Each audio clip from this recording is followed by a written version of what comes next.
ihfaz mat'amak takun mustajabud da'wah.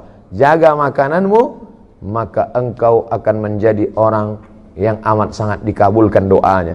Seseorang, kata Nabi SAW, yang rambutnya kusut berdebu,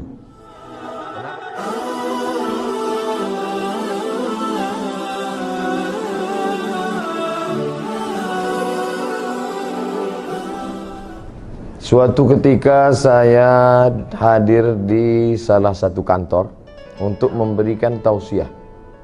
Tidak boleh disebut nama kantornya, menjaga kode etik jurnalistik. Kata dia, Ustaz Somad, pernah nggak ketemu dengan pegawai KPK? Kata saya, belum. Gimana memangnya Pak? Mereka pernah datang ke kantor saya Pak Ustadz. Terus saya beri mereka seperti tamu yang lain, saya beri makan, mereka kasih minum, tapi mereka tidak mau. Kenapa begitu? Kata mereka, saya sudah bawa air minum sendiri. Air minum pun tak mau. Wah, masih manusia mereka, manusia juga. Air minum pun tak mau. Tapi cerita ini sudah lama, sekitar 3 atau 5 tahun yang lalu.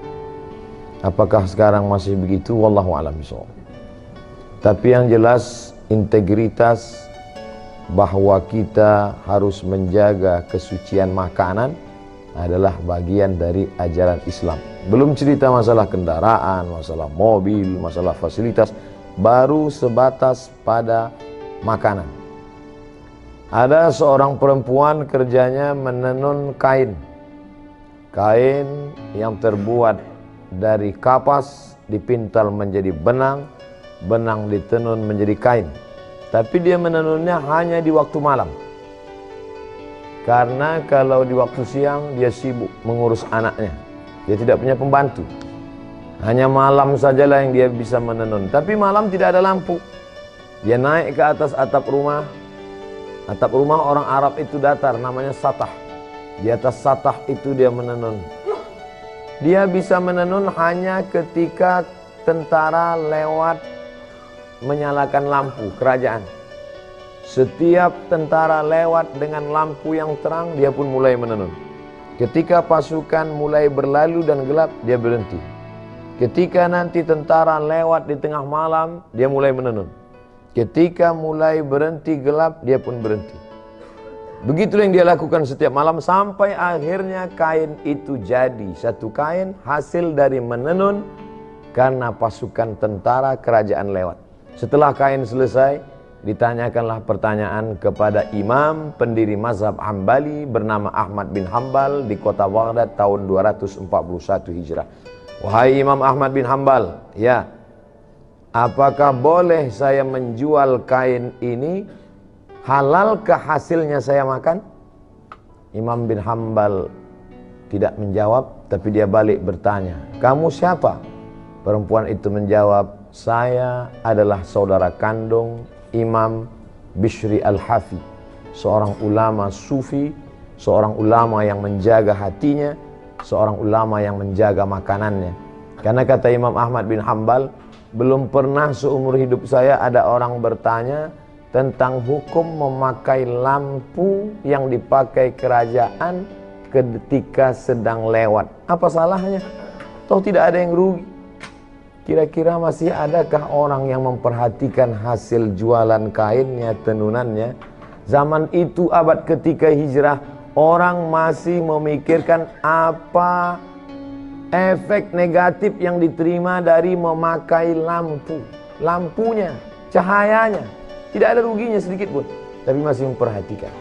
Hari ini orang bukan cuma memakai lampunya, menjual lampunya sekalipun tak dia pikirkan. Yang penting saya bisa nyaman, saya bisa tenang, saya bisa. Oleh sebab itu maka masalah kejujuran terkait dengan makanan. Makanya di antara doa yang diajarkan Nabi SAW, Allahumma inni a'udzubika min ilmin la yanfa'. Aku berlindung kepada Engkau ya Allah dari ilmu yang tak bermanfaat.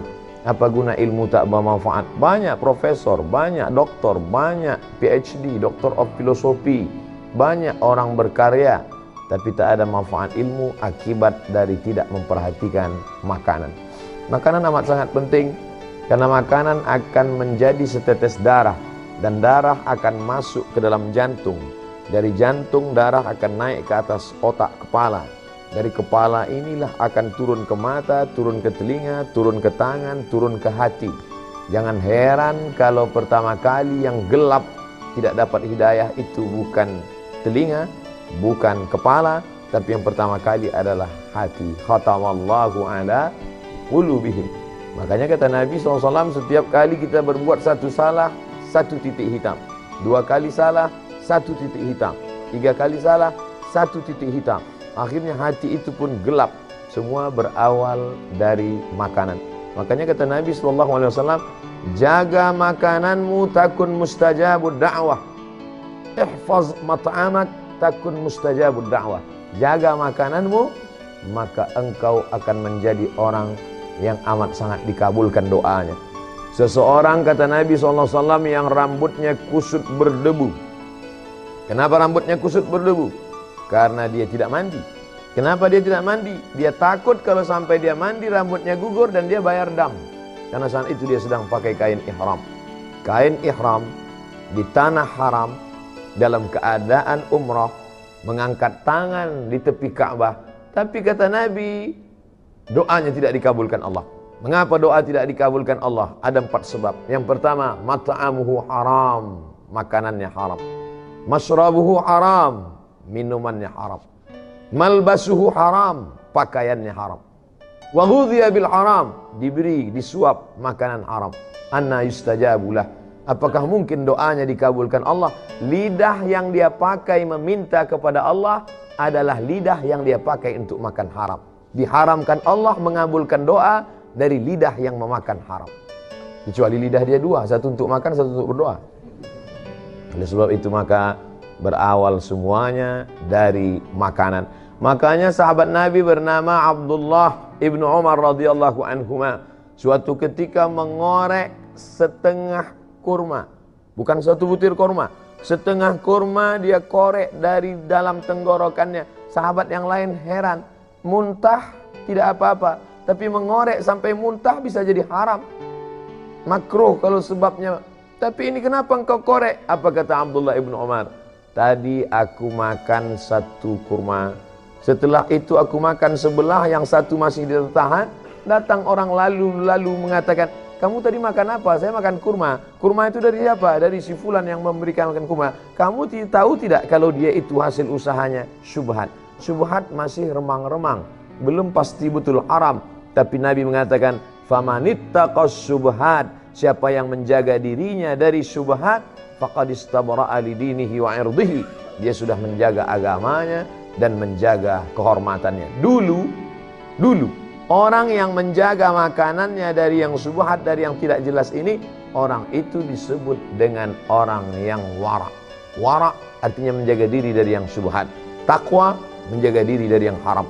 Dulu kalau ada orang mengatakan, tadi baru saja ada orang datang membawa uang kemari dan saya menolaknya, orang itu akan dikatakan kamu adalah orang 2, wara atau takwa. Hari ini kalau kita berkata, tadi ada orang membawa harta yang banyak tapi saya tidak mau, saya tolak, maka sepakat teman-teman kita akan berkata, kamu adalah orang yang bodoh.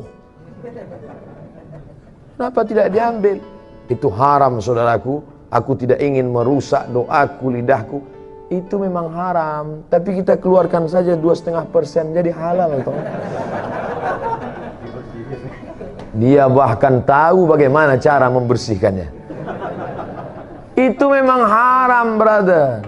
Tapi kalau kita pergi ke umroh, kita nangis di pintu Ka'bah, selesai. Menangis di pintu Ka'bah, ya Rab, ya Allah, ya Allah.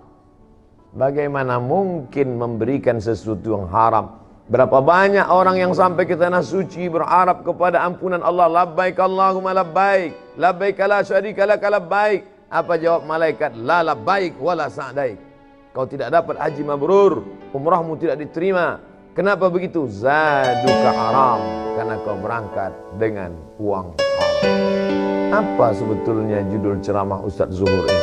Yaitu berangkat dari pegawai KPK tidak mau kasih minum tadi. Dia bawa air minum. Saya lupa, kalau saya tahu saya bawa juga air minum dari rumah.